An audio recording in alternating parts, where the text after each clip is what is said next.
Hey, what's up there, YouTubers? It's me again, Brian, aka Gamer55551, and I am back with a video review. And for this review, we're going to be taking a look at Monster Hunter Stories 2: Wings of Ruins for the Nintendo Switch. Game is also available on PC via Steam, and I want to give my thoughts on the movie I just saw, Shang-Chi, if I'm saying the name correctly, apologize I'm not, and the Legends of the Ten Rings though. And if you're interested in any gameplay footage of Monster Hunter Stories 2: Wings of Ruins, I'll have a link down in the description down below, or you can click on the card that will appear up on this video. And for parents out there, it is worth pointing out that Monster Hunter Stories 2 is rated E10s for ages 10 and up by the ESRB, while Shang-Chi and the Legends of the Ten Rings is rated PG-13 though. The Monster Hunter series has sort of gained popularity over the years though. What started out as a small title started to really pick up over the years though. I think the one that really got a lot of people's attention and pushed it more into the mainstream was the Xbox One and PS4 release of Monster Hunter World. That was sort of the big one to come out though. Now, at the time though, there were people who were hoping to see whether or not that game would come to the Nintendo Switch and all. Obviously that didn't happen, but we did get Monster Hunter Rise, a game developed for running on the RE engine, the Resident Evil engine, coming over to the Nintendo Switch when that was announced though. Along with that, they announced basically Monster Hunter Stories 2. This was basically a sequel to the original 3DS release a couple years ago, and I believe recently it is available on the Apple Arcade though. Now, I never played the original Monster Hunter Stories when that came out. I pretty much skipped that title at the time though, but when it was announced that Monster Hunter Stories 2 was going to be coming to the Nintendo Switch, not to mention the PC as well, I thought I would give this title a try and try it out myself though. And after spending a while with the game, I will honestly say that while there is certainly some issues or rough spots though, I will say Monster Hunter Stories 2: Wings of Ruins is a fun game, and it's definitely good for those who might be turned off to games like Monster Hunter World or Monster Hunter Rise. So why don't we get started with the pros and cons, and we'll start off first with the pros. And the first one is the combat, or basically the gameplay. And I will say the gameplay is definitely good and somewhat approachable though. The game is sort of like a mixture between somewhat like one part Pokemon and one part Fire Emblem though. The Pokemon part in terms of capturing monsters, and some of that requires you to find their nests and basically hatch some of the eggs though. And each monster has their own quirks and own different abilities though. The combat part is kind of interesting though, because while it follows somewhat of a traditional JRPG though, there are some differences though. One thing though is that you have, when fighting different monsters, or monsties as they like to call them, if I'm saying the name correctly though, you do have different weapons that could be used against these monsties though. Some of them may require a sword, some may require like a hammer, some may require like the bow and arrow though. Excuse me, sorry about that. But one of the most interesting part is basically something that's very similar to what we see in the Fire Emblem games, which is basically the use of what is basically a weapon wheel in a way. And in this case, you have different sort of tactics though. You have the red one that is power, the green one that's, well, tactics though, or different abilities though, as I should say it, and the blue one being speed. You use these against different monsties who you're fighting though, and you basically have to make sure that one is more powerful than the other one. So for example, the power is more powerful, the red one is more powerful than the green one that's tactics. The green one, tactics, is more powerful than the blue one, which is speed, and the blue one is more powerful than the red one, which is power though. So it follows somewhat of an approach of some of the old Fire Emblem games, and you sort of have to learn that when you're fighting different monsters and all though. It can be a little difficult because you don't really know, or at least as far as I'm aware of, what their next move is going to be and all, so you definitely have to, so it's sort of a guess though. But once you sort of learn their abilities and their approach, you'll know exactly when to basically attack the monsters and all. Other parts of it is that you don't really have like a magic point. Instead, you have these like orb that fills up every time you attack. That you basically use acts as your magic points as you basically attack monsters with different abilities, which goes down. But if you don't touch it for a bit, you can you could basically use an ability where you climb on top of your monster and you can go for like a really like big attack onto the enemies though, and some of this will be different depending on which monster you are using. So from a gameplay perspective though, the game is very good. It's enjoyable though, and like I said, it's a mixture of a Pokemon and somewhat of a Fire Emblem vibe to it though. The next thing I do want to talk about is the visuals though, and I will say from a visual standpoint, this doesn't look bad, especially on the Nintendo Switch. Now, granted though, it's not going to look anywhere as good as say like what's going to be on the PC. Obviously, the PC version is probably going to look the best no matter how you look at it though. But Switch version holds up pretty well though. You still see the visuals look nice. It has a bit of an anime style to it, and that certainly isn't a bad thing at all. So basically from a visual standpoint, it looks good. Like I said, PC version probably is going to look better, but it doesn't look bad on the Nintendo Switch. And last but not least, the question is how well does the game run on the Nintendo Switch? And it runs fine, at least based on my time with it. I'll get to the con part in just a minute though, but I will say for the most part the game ran pretty well. I didn't run into anything that made the game crash or anything like that. It was pretty stable based on my time with the game though. I mean, there might be some hiccups such as your character's head might go through like or you might go up to a wall and you might be able to go through it just for a little bit, but not to the level that I felt like the game broke or anything like that. So in terms of how well it runs on the Nintendo Switch, it runs pretty well though. Okay, we're going to take a quick break, and when we get back, we'll get to part 2, which is the cons, though, and I will also give my thoughts on the movie Shang-Chi and the Legends of the Ten Rings. So we'll take a quick break, and we will be right back.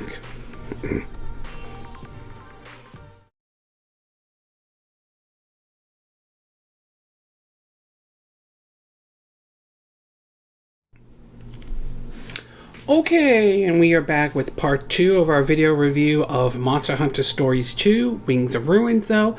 So now that I gave you the pros, why don't we get started with the cons, and there are really only 2 cons I think about. Now, as I mentioned in the pro, I talked about how the game ran well on the Nintendo Switch, and it did though. Like I said, it ran fine. I didn't run into any bugs or glitches or anything that made the game unplayable though.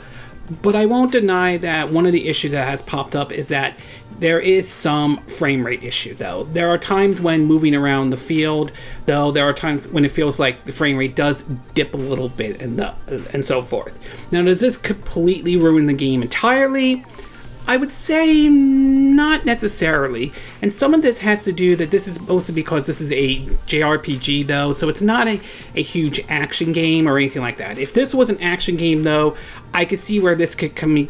Excuse me. I could see where this can become a real issue. But being this is an RPG, mostly a turn-based RPG, it doesn't really have a huge impact. It's the same view I had when the game XCOM 2 and Fairy Tail were released on the Nintendo Switch, I believe sometime last year. So it's sort of the same situation. The frame rate is noticeable, and I do hope the developers do address it though, but it's not at the point where, it's not at a level where it makes the game unplayable. It's just noticeable, and I do hope that Capcom does address the issue, at least on the Switch, and hopefully release an update to fix, a patch to address some of the frame rate issue. Though I do like the fact that they're releasing free content update, which is certainly not a bad thing at all.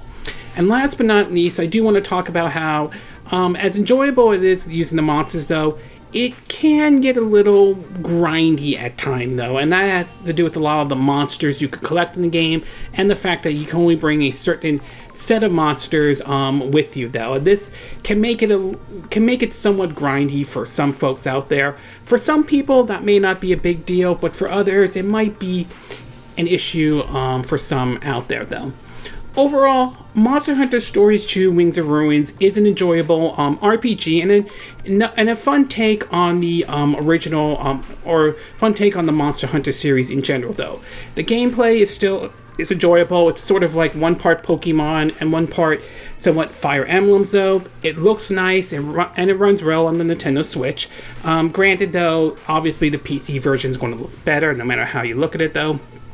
I will admit though, there are some frame rate issues, and I do hope the developers address it though, but like I said, I didn't find it to have any impact on the gameplay or the combat in any way, and the game can be a little bit grindy at times, but it hasn't ruined my fun with the game at all, though. It still is a enjoyable game, and one I would definitely recommend for those to pick up, though, especially if you never played the first one, though. I mean, you really don't have to play the first one if you never did. They'll mention you as sort of Red's grandchild and all that stuff, so you don't really have to have a huge knowledge of the first one, though it might help a little bit. But in either way, if you never played Monster Hunter Stories before, it's worth giving Monster Hunter Stories 2 a try, though.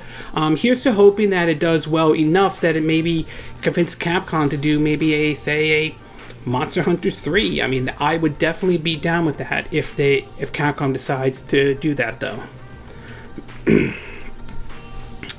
Okay, before I end this video, I do want to give my thoughts on the movie I just came back and just saw, which is, if I'm saying the name correctly, Shang-Chi and the Legends of the Ten Rings, though. Now, I'm pretty sure anybody who is a Marvel fan may remember back when the first Iron Man movie came out, the show the terrorist group known as the Ten Rings, up to Iron Man 3, where we saw basically the person who was supposedly playing the Mandalorian or anything like that. Well, we finally got a movie to see exactly who the Ten Rings were, and they are completely different than what they were in the first Iron Man movie. And in a way, it's sort of neat and all, though. It basically follows more in terms of the mystical side of the MCU, though, you know, on the level similar to that of, you know, Doctor Strange and all, and that certainly isn't a bad thing. And part of the movie does feel a little bit of a, excuse me, a little bit of a kung fu movie to a little bit of a Jackie Chan, and even to some degree, to a certain degree though, a little bit of a Star Wars vibe to it, and that certainly isn't a bad thing, though. It does sort of look at, you know, different realms and all that stuff, similar to the Doctor Strange movies and all, and it certainly is really nice, though, and it also has its funny moments, including the fact that you have one of the actors who was from Iron Man 3 in this movie. Basically, it's the person who played the so-called fake Mandalorian in Iron Man 3 and all, and he actually adds a bit of a humorous moment to the movie, and there are certainly some humorous moments in it, though. I mean, this was a good Phase 4 movie, though. I mean, do I think it's the greatest Marvel movie ever made? No, but I still think it was a good movie nevertheless, and it's worth checking out, especially if you're a fan of the MCU or like sort of the mystical side similar to that of, say, like the Doctor Strange movie was, though. One last thing about this, though, and I thought it was kind of interesting when Disney and Marvel announced this, is that this movie, as of right now, or at least as far as I'm aware of, is not available on Disney Plus. Now, why it isn't available, it could be anyone's guess, although my suspicion, and although I could be wrong on this, might be the whole situation surrounding Scarlett Johansson and Black Widow, where where the actress will only get a cut of the movies when it was released in theaters, not basically those, not when it was released on the streaming service, which, in all honesty, and this is my opinion, though, I do have to side with Scarlett Johansson on that, as the fact that I believe that actors and actresses, if you're going to put your movie on a streaming service, they should get a cut of it as well. So my opinion on that doesn't change. It's possible that could be another reason why Disney does not decided to put Shang-Chi and the Legends of the Ten Rings on Disney Plus. But it could be anyone's guess. But either way, if you're a fan of the MCU, or if you're a fan of, say, like those Kung Fu or Jackie Chan movies, though, definitely give Shang-Chi and the Legends of the Ten Rings a look, though. Okay, this concludes this video review of Monster Hunter Stories 2, Wings of Ruins on the Nintendo Switch, and my thoughts on the movie Shang-Chi and the Legends of the Ten Rings. Again, apologize if I'm not saying the name correctly. And again, these are my thoughts. What are yours? What are your thoughts about Monster Hunter Stories 2, Wings of Ruins? Have you played the game yet, though? Do you think it's better than, say, the regular Monster Hunter games, or do you think You think the other Monster Hunter games are better, though? If you plan on getting this game, which version do you think you're going to pick up? Are you going to get the Switch version, or do you plan to pick up the PC version? And do you think they should do a Monster Hunter Stories 3? And what are your thoughts about Shang-Chi and the Legends of the Ten Rings? Have you seen that movie yet, though? And if you have, did you enjoy the movie? Do you think it's a good Marvel movie? Do you think it's a bad Marvel movie in any way? Do you agree with what I said in this video? Do you disagree? Do you have a difference of opinion? As always, sound off on the comment section below. Let me know what you think. And if you like this video, I hope you hit the like button. I would appreciate it. And I hope you do subscribe to my YouTube channel. If you do, make sure you hit the bell icon for notifications of any new videos I put up. Also, feel free to share this video if you want to, and feel free to donate to my channel if you like. You can do it through PayPal me or Patreon. Links will be in the description of this video. And I will see you again next time when I do another video. Hopefully that'll be soon. Until then, from Southern California, I wish you all a good day then. Bye!